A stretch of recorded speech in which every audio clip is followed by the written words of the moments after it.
Hey guys, day 2 of our very special tour with Jaguar Land Rover here in the UK, and I'm very excited today because look at this, we've got some classics. Today we're starting the day off by looking at classics and also a little bit about Jaguar Racing and the stuff they're doing with Formula E and also with the Ipace. That's going racing. That's the first electric car to have a one-make series and it's going racing. But here we are, a classic, and I'm looking forward to finding out a little bit more about, look at these beautiful E-Types, original Range Rover. They actually restore these cars. They call it a reborn program. We had a little bit of information about that yesterday, but today we're going to get a tour and hopefully maybe some experience as well with these cars. I can't wait for that.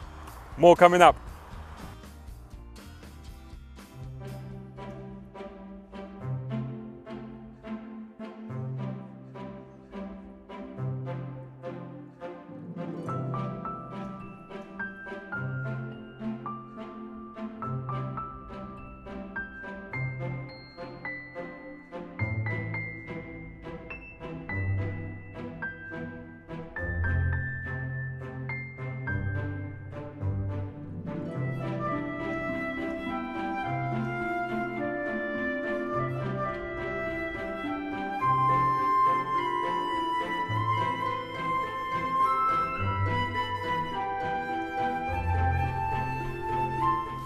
So as you can see, I was absolutely enchanted by those classic cars and particularly that XJS, but more on that in a minute. Before we could really get a look at what goes on here at Jaguar Classics, we had an incredible briefing from Jaguar Team Racing Director James Barclay about their Formula E program and the world's first one-make series for electric cars involving, of course, this Ipace. But I'm not going to talk about that here because I did this entire thing as a Facebook Live and you can find it on Motoring Middle East, or I'll put the link somewhere around this video, so do please go and check that out. Back to the classics. This 1955 Jaguar Xk 140 Coupe with the Michelotti coachwork was once owned by the famous French actress Brigitte Bardot. After a crash in 1957, its original body was destroyed and replaced with this Michelotti coachwork in 1963 and fitted with a Jaguar C-Type engine block. This barn find was recently bought at Bonhams by Jaguar Land Rover Classic, who will restore it. Here at this amazing facility, not only do they repair, restore and sell classics, and by the way, they'll do a 129-point inspection on a classic that you might be thinking of buying. The cost of that is a reasonable £400 to £800. In addition to all of this, they also produce their Reborn and Continuation series for Land Rovers and Jaguars respectively. They are also doing popular V8 conversions to Land Rover Defenders here. More importantly, it's all about being dedicated to keeping vintage and modern classics alive, and they are storing parts to at least 10 years back, and they're remanufacturing older parts so that they'll always have stock.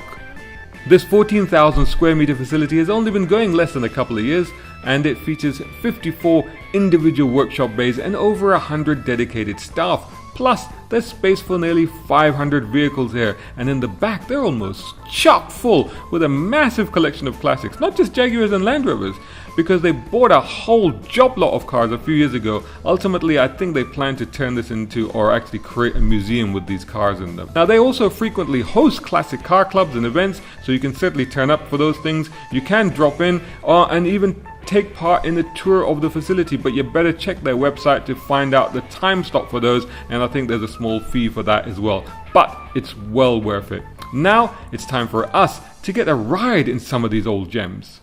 So Neil, we're in the Series 1 Land Rover. Tell me about this car. This is one of our cars that we use on our collections. It's actually owned by the company. It's a 1950 Series 1. It's one of the last lights behind the wheel. But actually 1950 itself. So 1950 this car was built, yeah. And then now 68 years old. 68 years old. Wow. Okay. And how often does it get used? It gets used quite a bit, so we use this on drives with customers for experiences. We used to do off-road driving in this car, but we don't do that at the moment. We're hoping to start that soon. And this is original, isn't it? This one is original. It's been restored. Originally it was a military vehicle. It was owned by the army, and it came out of service in about the 1970s, we think, and then it was bought by a private guy and restored. So yeah, it's been restored I think twice now, not by us. Right, okay. So it's privately restored, and then JLR bought the car when? had it, I think, for about 10 years. Oh wow. Yeah, about 10 years. Before Classic was formed, Right. it was part of the Land Rover historic fleet, as part of their PR fleet. But when we were formed, we inherited their historic fleet as well, so it made sense for us to look after Yeah, it. of course. What stands out for you when you drive this car? What's the main difference? The main difference is you drive it like you see people driving in old films. Right. You know, where they're constantly moving the wheel. Right, right. You've got to do that to keep it straight. Right. And also you've got to watch out for hills. It's only a 1.6 petrol engine in this. So what, you need like a run up to them? You need a bit of a run up, so you've got to anticipate hills. I mean, to be honest, you've got low gear, so you'll go up anything, but once you're driving, you've got to keep the momentum going. So you don't want to have to stop and then put it into lower gear, you just got to tighten that you've got to just keep going and hope for the best, But it's good fun. I mean, I love driving this car. It's actually, for me, it's more fun to drive something that's slow than something that's fast. Something that's slow and visceral and you feel everything about it, You've got to keep the revs up to keep it. And it's just really good fun. Thank you so much, Neil. I appreciate it. Thanks problem. a lot, man. You're welcome. So, Edward, we're in a Jaguar E-Type now. Tell me a bit about this actual car. So this car is a Series 1 fixed head coupe Jaguar E-Type. This is the 4.2 rather than the 3.8, so we've been spoiled. Up front we have got the 6-cylinder Xk engine, and that is mated to a 4-speed Moss gearbox. So it takes some driving and some looking after, but she's an absolute beauty. And this one's owned by Jaguar, is it? So this is one of our reborn cars. Oh, so this is a reborn car, that's wow. Correct. So this is hot off the press, she's brand new, and she's absolutely gorgeous. So how much are these again? So you can get in one of these for about 295,000 UK. Right. And it's worth every penny. So £295,000, we're sitting in and what year was this originally? So this is a 60s E-Type, the Series 1. It's a little later than the 3.8s being a 4.2. But essentially we're sitting in what is now a new car. So every nut and bolt has been replaced or refurbished. So in essence, you are sitting in a car which is as per it would have been in the 1960s. And it comes with a warranty and stuff. Absolutely, That's amazing. Yeah. And now, obviously you're used to driving the E-Type, but you're used to driving modern cars as well. What fundamentally stands out for you when you're behind the wheel of this thing? So being quite familiar with the Moss gearbox and gearboxes of an older nature, double declutching, so as you've just heard. Oh, so there's no synchro on this? No synchro. Right, right. And then of course when you go through the gears, it's important to be as tactile and as patient as possibly can. So don't race the gearbox. A good thing I always tell myself in my head is when you change gear, you say please and you say thank you. Okay, so you're not heeling and towing, you're just, or are you, actually they are quite close together, the pedals. So on the way down, if you're needing to brake towards a junction or a roundabout, then yes, you would heel and tow. And it's got, I see it's got the modern stereo in it, so it's got the old face, but it's got actually a modern system on there. That's correct. So this is a new product that we've launched at Classic. This is our new stereo. So this means that drivers can enjoy modern in-car entertainment, modern sound, and of course modern technology compatibility in their classic car. Awesome. Thank you so much, Edward. That was fantastic. Brilliant. Thank you so much.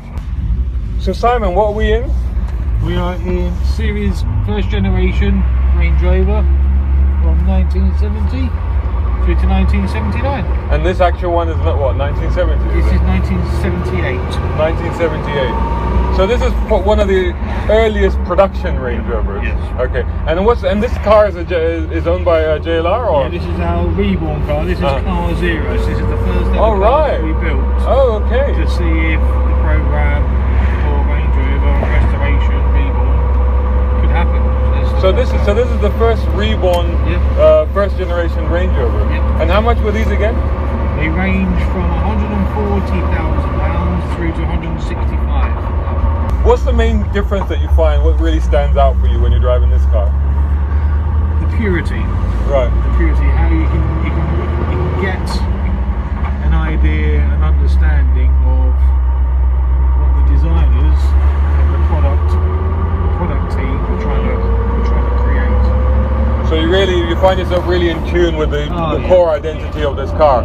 And I guess you're also really in tune with what the car is actually doing, because you can feel every aspect of it. You can feel everything. And to have a luxury environment from the 1970s, it is a very comfortable It is actually quite a comfortable ride, this, isn't it? It's actually a really good ride. And then literally to have that, I need to go to the field. Yeah.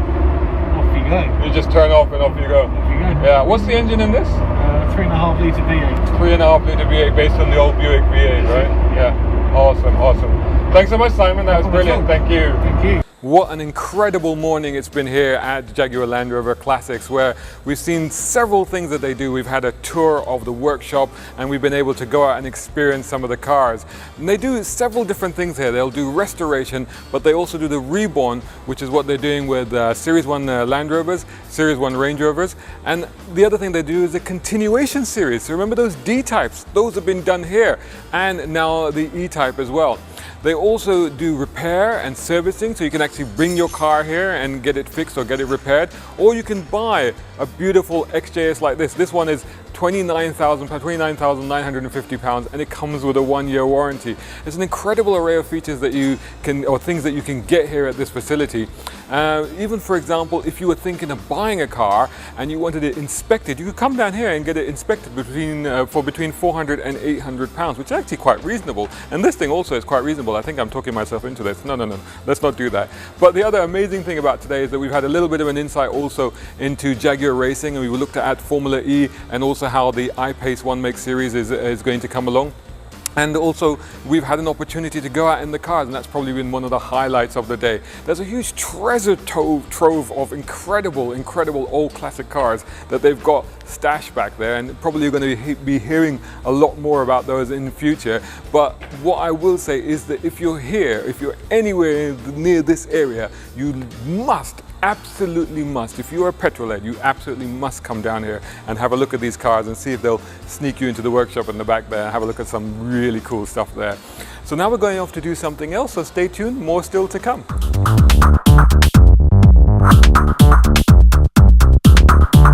So guys, we're here in the Jaguar I-Pace. This is my first go in the car, and I'm with Darren. Hi Darren, thanks. He's going to talk me through the car and through the few laps of Fen End that we're going to do. Very spooky with no sound whatsoever. Just basically the wind rustling, boss, right? That's the main thing that we're going to have to get used to. So we've got long straight, so if you want to bury your foot, then go ahead. Wow, that certainly builds very quickly. Yeah. Yeah, it's just like a build-up of speed, no sound. Air whooshing is really all you hear, but not even that much road noise.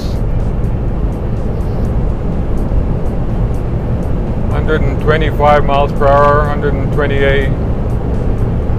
Okay, I'm just going to back off a bit. But come off the gas. Come off the gas? Oh, now you've put it into high. Ah, okay, so now it's braking by itself, right. So it's doing quite a lot of charge back to the battery in this mode. So if I can just try it, if I lift off now, oh yeah, oh, considerable. Yeah, considerable braking, yeah. What do you think of the steering, feel of the steering? I think it's a little bit light for, again, that's why I was wondering if there's multiple modes for it, but the turn-in is actually very good, surprisingly good. Yeah.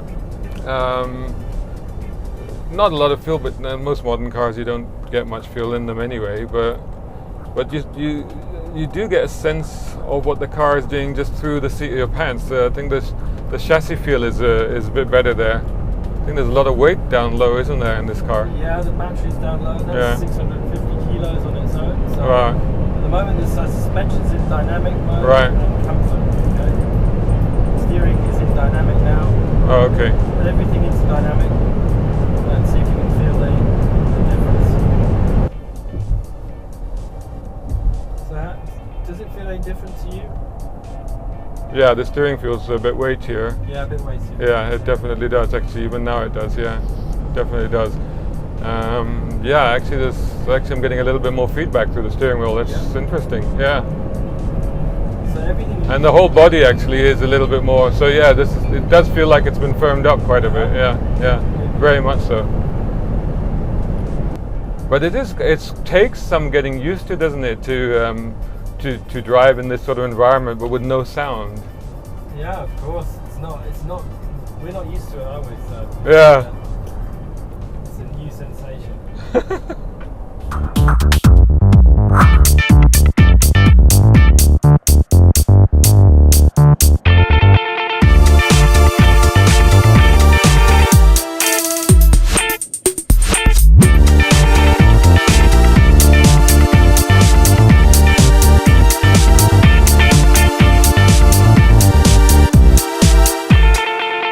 So basically the overall, I would say, I mean, again, we need to do a full review on this car at some point. I don't think it's coming to our market until probably second half of next year, is from what I've been told.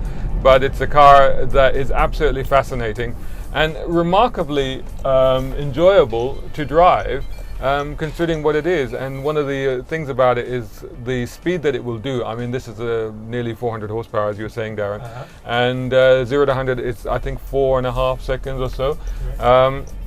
So it's quite extraordinary how much speed it can build and how quickly it can build it. And there's a very distinctive difference between the settings. So you can actually really, once you change the settings, you could actually instantly feel the differences between them. So in that sense, it'd be quite interesting to explore those further and to try and understand how that really affects the car. But overall, this has been a first taste of the car. It's fantastic. It feels really modern, futuristic, and very entertaining. So there we have here at Fen End, we've had an opportunity to have a quick go in the new Jaguar I-Pace. Now, as I said during the drive, I don't think we're getting this for a while, probably second half of next year, and it'll be interesting to see what sort of spec and what sort of prices that we get. But this really was the idea. The idea of this was just to get a taste of the car and a feel for the car, and having, based on the 3 laps that we've had to go here, but we were able to really open it up. I got up to about 128 miles per hour, probably about 180 kilometers per hour or so, something like that, just under 200.